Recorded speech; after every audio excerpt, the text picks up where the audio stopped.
Vous pouvez probablement résumer la relation géopolitique tendue entre les États-Unis et la Chine en un seul mot. Taïwan. Cette petite île au large de la côte de la Chine continentale est une épine dans leurs pieds depuis le retrait de la République de Chine de l'île en 1949. Même aujourd'hui, la Chine refuse de reconnaître que Taïwan existe en tant qu'entité séparée, affirmant avec ferveur qu'elle fait partie de la Chine. Le reste du monde prend parti dans ce conflit, bien que discrètement. Le reste du monde, c'est-à-dire à part les États-Unis et ses alliés. Malgré l'absence de reconnaissance officielle et de relations diplomatiques directes, le soutien américain envers Taïwan depuis des décennies est indéniable. Mais ce dernier soutien est une reconnaissance claire que les États-Unis pourraient enfin être prêts à formaliser les relations avec Taïwan, malgré les protestations de la Chine sur la question. Les États-Unis ont promis 571 millions de dollars de soutien militaire direct à Taïwan, sous forme de dons ou de vente d'équipements militaires, de véhicules et de munitions. Tout cela deviendrait finalement disponible pour Taïwan, à utiliser dans le cadre de ses forces militaires, ce qui lui permettrait idéalement de contrer certaines des postures agressives de la Chine ces derniers mois. Mais que comprend précisément l'allocation d'aide militaire ?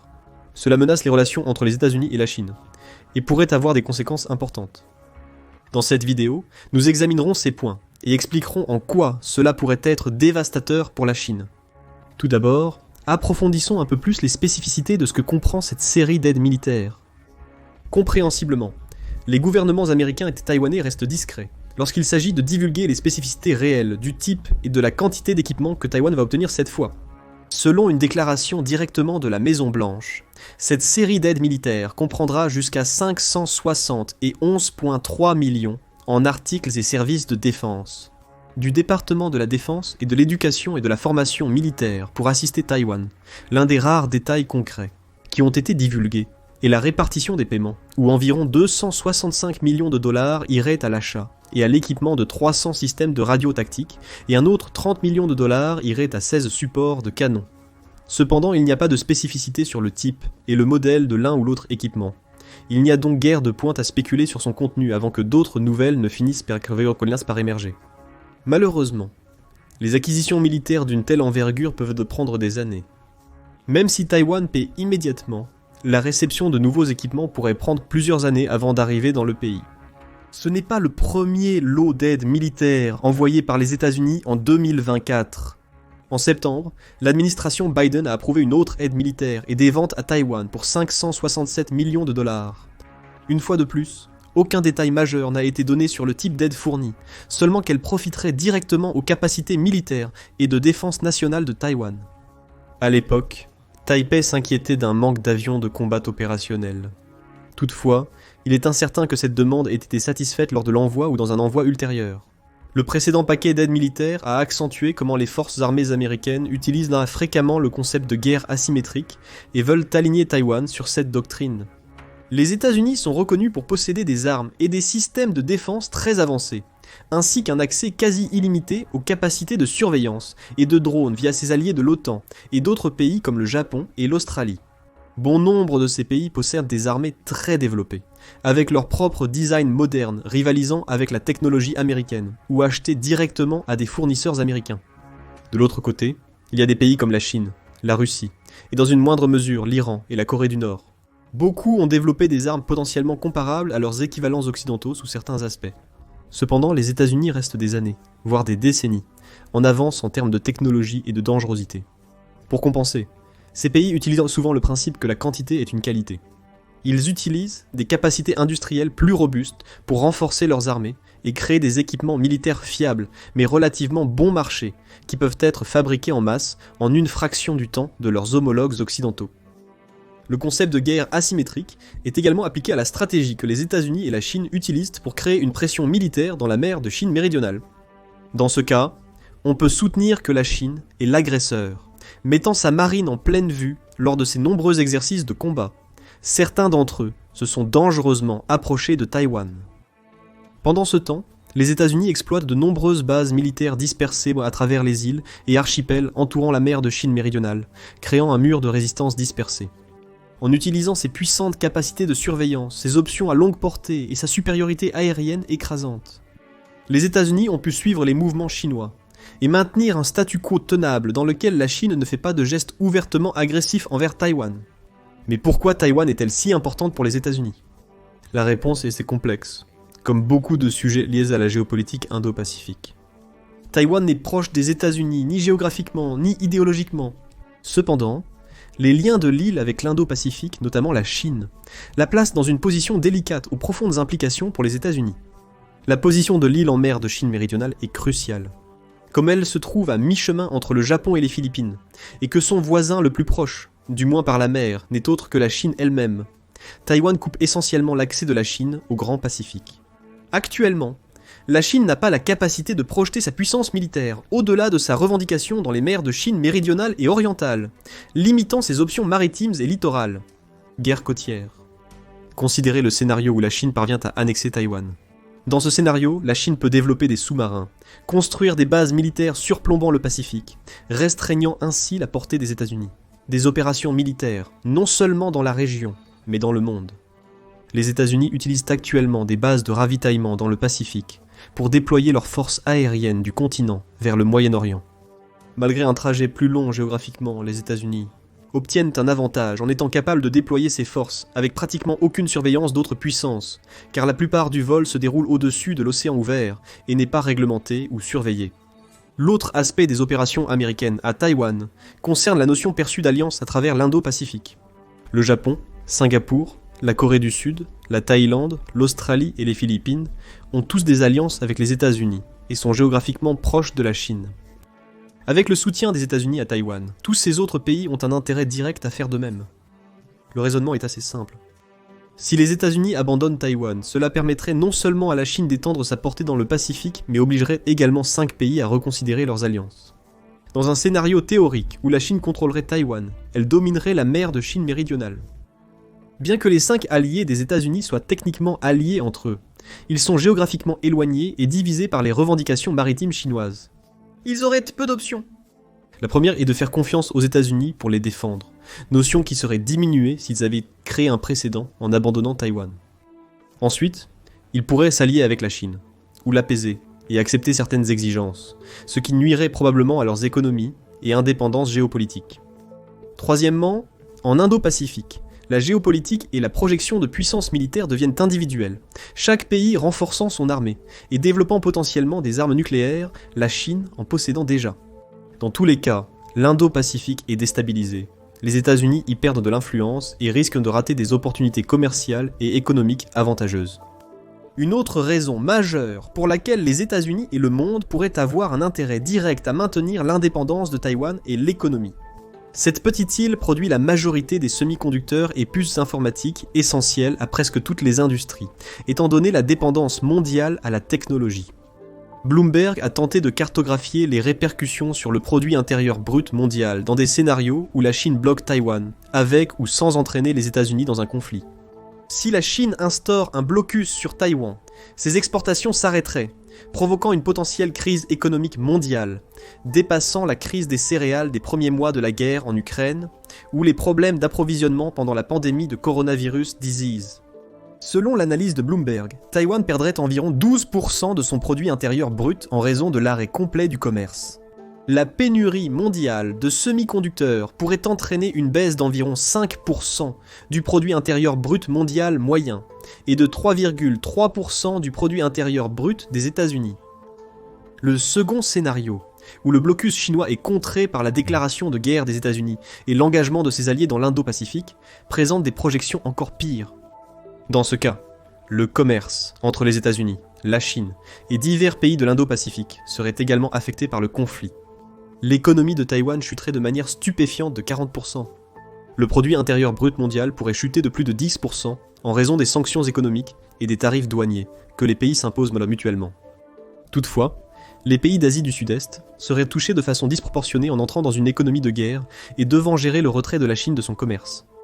Les deux scénarios peuvent paraître contradictoires si l'on ne considère que les données économiques globales. D'après ces données, une annexion de Taïwan par la Chine nuirait moins à la croissance économique mondiale. Gardez cependant à l'esprit les ramifications géopolitiques de ce mouvement. Si les États-Unis ne défendent pas Taïwan, cela reviendrait à répéter l'invasion de l'Ukraine. Mais cette fois, l'OTAN ne viendrait pas en aide. Le résultat est une prise de contrôle autoritaire d'un pays démocratique, un mouvement qui pourrait plonger le monde dans une autre guerre froide, ou même la troisième guerre mondiale. Dans cette perspective, les relations non officielles des États-Unis avec Taïwan et le renforcement de sa sécurité nationale dépassent l'image de police mondiale de ce pays. Cela montre les bases des relations internationales lorsqu'il s'agit de protéger la souveraineté d'un pays et de maintenir ses frontières. De plus, que les États-Unis décident ou non d'intervenir, les répercussions économiques sont toujours négatives pour le monde entier. Et si la Chine parvient à annexer Taïwan, elle pourra contrôler où et comment elle exporte ses produits. Considérant que la Chine utiliserait l'annexion de Taïwan pour projeter davantage de puissance militaire et géopolitique dans la région, il est peu probable que cela conduise à une augmentation des échanges commerciaux sino-américains. Les États-Unis risquent de perdre des échanges cruciaux de semi-conducteurs et puces, paralysant leurs industries et recherches nationales. Essentiellement, ce qui commencerait par une perte d'économie pourrait rapidement se transformer en une montée rapide de la Chine, au niveau technologique des États-Unis, surtout en termes de capacité militaire. Alors, que font concrètement les États-Unis pour protéger Taïwan ? Les détails des aides militaires et des ventes à Taïwan ne sont jamais divulgués publiquement, ce qui alimente les spéculations, mais apporte peu de substance. Les paquets d'aide militaire de 2024 en septembre et décembre indiquent que les États-Unis maintiennent leur position sur la fourniture de services liés à la défense nationale mutuellement bénéfique et la formation militaire. Parmi les détails disponibles pour 2024, on sait que Taïwan a effectivement reçu de nouveaux chars Abrams M1A2 fabriqués aux États-Unis, qui sont parmi les véhicules militaires les plus technologiquement avancés et renforcés à ce jour. Cependant, cela fait partie d'une commande passée en 2019 démontrant le rythme de réalisation de l'aide militaire et des ventes. Des rapports indiquent que les États-Unis livrent de nouveaux chars à Taïwan pour remplacer les modèles datant de la guerre froide. Doit encore fournir 70 autres chars pour la même commande. Les chars restants devraient être livrés entre 2025 et 2026. De même, la majorité des ventes américaines à annoncer pour Taïwan sont soit en cours, soit ont été achevées il y a longtemps, et n'ont été remplies par les États-Unis que récemment, contractants de défense. La taille relativement petite de Taïwan en tant que nation insulaire favorise des stratégies de dissuasion à longue portée, telles que les systèmes de défense anti-aériens et les plateformes de missiles, plutôt que les véhicules terrestres traditionnels dans ces systèmes de défense nationale. Néanmoins, le pays a acquis une quantité solide des deux, grâce à des ventes réalisées depuis l'an 2000, témoignant d'au moins 2 décennies d'investissement continu. Les batteries de défense anti-aérienne Patriot sont un excellent exemple de stratégie de dissuasion. Elles ont remarquablement performé dans la guerre en Ukraine, contribuant à empêcher la Russie, malgré sa force aérienne supérieure, de maintenir sa suprématie aérienne sur le pays. Taïwan a acheté 7 batteries aux États-Unis, les premières batteries arrivant sur l'île en 1997 et 2001. En 2009, 3 nouveaux systèmes PAK-3 sont arrivés sur l'île, supposés capables de détecter et contrer les missiles balistiques plus rapides. Chaque système Patriot moderne coûte environ 1 milliard $. Il faudrait donc 2 des packages militaires les plus récents pour couvrir un seul système. En 2010, les pays ont renouvelé l'accord, mettant à niveau les modèles PAK-2 en PAK-3.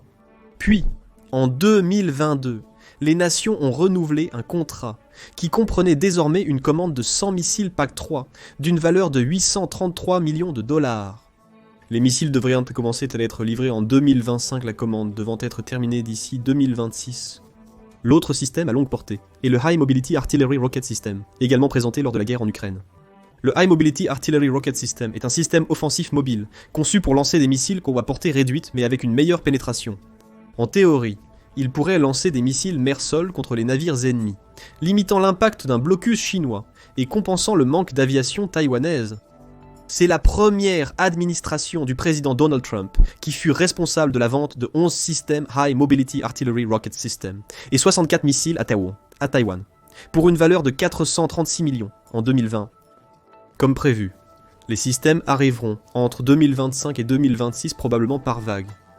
Alors que le High Mobility Artillery Rocket System a été utilisé offensivement en Ukraine, entravant la progression de l'offensive terrestre russe, son utilisation pour Taïwan serait purement défensive. Cela vient de la portée inférieure du missile par rapport aux missiles balistiques courants. Dans un scénario théorique, où la Chine attaque Taïwan, le High Mobility Artillery Rocket System serait utilisé pour potentiellement couler des navires, ou lancer une contre-offensive si la Chine lance une attaque littérale. Dans la même veine, Taïwan a également acquis quelques types de missiles anti-navires et de torpilles, tels que le Harpoon Air-to-Ground missile 84 et les torpilles Mark 48. En septembre 2022, l'administration Biden a approuvé un package d'armes de 1,1 milliard pour Taïwan, qui comprenait 60 missiles anti-navires Harpoon et 100 missiles aériens tactiques Sidewinder. Par la suite, en avril 2023, le Pentagone a annoncé un contrat de 1,170 milliard pour 400 missiles Harpoon, la production devant être achevée d'ici mars 2029. Quant aux torpilles Mark 48, Taïwan en a acquis un total de 108, avec le dernier lot de 18 commandés en 2020. Ils utilisent pour la variante ADCAP plus avancée de la torpille, qui peut recevoir des mises à jour de ses systèmes inertiels et de ses électroniques. Cela permettrait théoriquement aux États-Unis de continuer à entretenir et à améliorer les torpilles, à mesure que la guerre technologique évolue. Mais toutes ces commandes ont un point commun. Ce sont des plans à long terme, partiellement achevés. Actuellement, l'armée de Taïwan dépend encore grandement du soutien américain pour assurer sa défense de première ligne face à la Chine. Sans cela, l'armée chinoise pourrait aisément prendre le contrôle de l'île. Cependant, tant que l'alliance américano-taïwanaise perdure, une action chinoise reste improbable. Les avis divergent sur la possibilité et le moment où la Chine tenterait d'attaquer Taïwan. Certains analystes ont suggéré qu'un blocus pourrait survenir dès les prochaines années. Cela permettrait à la Chine de capitaliser sur le fait que beaucoup des armes que Taïwan a achetées n'ont pas encore été construites, et que l'OTAN est par ailleurs occupée à fournir des dons à l'Ukraine. Bien sûr, cela ne prend pas en compte l'avantage militaire actuel que les États-Unis ont sur les forces chinoises. La plupart des équipements, véhicules et navires chinois récemment dévoilés sont loin d'égaler leurs homologues américains. Dans pratiquement tous les rapports, l'armée chinoise rencontre des problèmes pour tester son équipement. Leurs supposés chasseurs de 5e génération plus a nécessité au moins 5 révisions de moteur, et ses capacités furtives ont été pillées d'un chasseur furtif de 3e génération des États-Unis avec des améliorations minimales. Leur porte-avions, bien que correct, a relativement peu en termes de puissance de feu réelle ou de capacité stratégique. Une autre option serait que la Chine attaque vers la fin de la décennie, mais cela présente encore plus de problèmes. Les livraisons d'armes taïwanaises seront probablement terminées d'ici là, et les États-Unis ont déjà dévoilé les bombardiers furtifs de nouvelle génération, qui devraient de surpasser leurs prédécesseurs. La production à faible taux sur les B-21 Raiders a commencé en 2024, et d'ici 2029, les États-Unis. L'armée de l'air devrait déjà avoir un approvisionnement stable. Selon les rapports préliminaires, le B-21 est si prometteur que les États-Unis. L'armée de l'air a commandé au moins 100 avions, et en déploiera probablement 200 dans les décennies peu à venir. Ceci contraste avec les B-2, dont il n'y a que 19 en service en raison de leur coût prohibitif. De plus, le corps des Marines américains a déjà entamé sa rénovation complète. En se débarrassant de la plupart de leurs chars et véhicules lourds, les Marines devraient se transformer en unités de combat littorales de type guérilla. Grâce aux bases militaires américaines sur les îles du Pacifique, les Marines peuvent déployer des drones et des missiles à longue portée pour des missions de déni de zone et de surveillance. La refonte du corps des Marines devrait être terminée d'ici 2030, rendant plus difficile pour la Chine de faire un mouvement offensif. La théorie la plus réaliste d'une attaque chinoise se situerait donc après 2030. Certains pensent qu'un plan se concrétisera avant 2049, car c'est la date de fin prévue pour le rêve chinois, l'objectif de l'actuel président, pour que la Chine devienne la plus grande puissance mondiale. L'annexion de Taïwan par la Chine signalerait sa suprématie militaire dans la région face aux États-Unis, s'inscrivant dans son plan d'expansion. Mais d'ici là, nul ne peut prédire ce qui arrivera. Bien que la guerre en Ukraine soit peut-être l'indicateur le plus fiable de la manière dont les nations technologiquement avancées peuvent se faire la guerre, l'OTAN n'a pas vraiment tout donné en ce qui concerne les dons militaires. La majorité des armes utilisées en Ukraine sont d'anciennes conceptions légèrement améliorées, ou de nouveaux petits drones inadaptés à une guerre transocéanique comme un conflit hypothétique entre les États-Unis et la Chine. Et bien que le conflit en cours ait été crucial en tant que banc d'essai pour l'équipement militaire moderne, il est fort probable que les États-Unis et leurs alliés gardent encore caché l'équipement vraiment avancé en développement. La Chine pourrait ainsi ne jamais avoir la chance de les dépasser technologiquement. Mais qu'en pensez-vous ? La Chine décidera-t-elle qu'elle en a assez de faire de la posture, et va-t-elle réellement bloquer Taïwan prochainement ? Comment les États-Unis réagiraient-ils ? Votre avis dans les commentaires. Découvrez comment les États-Unis viennent d'asséner un nouveau coup dévastateur à la Russie. Ou cliquez plutôt sur cette autre vidéo.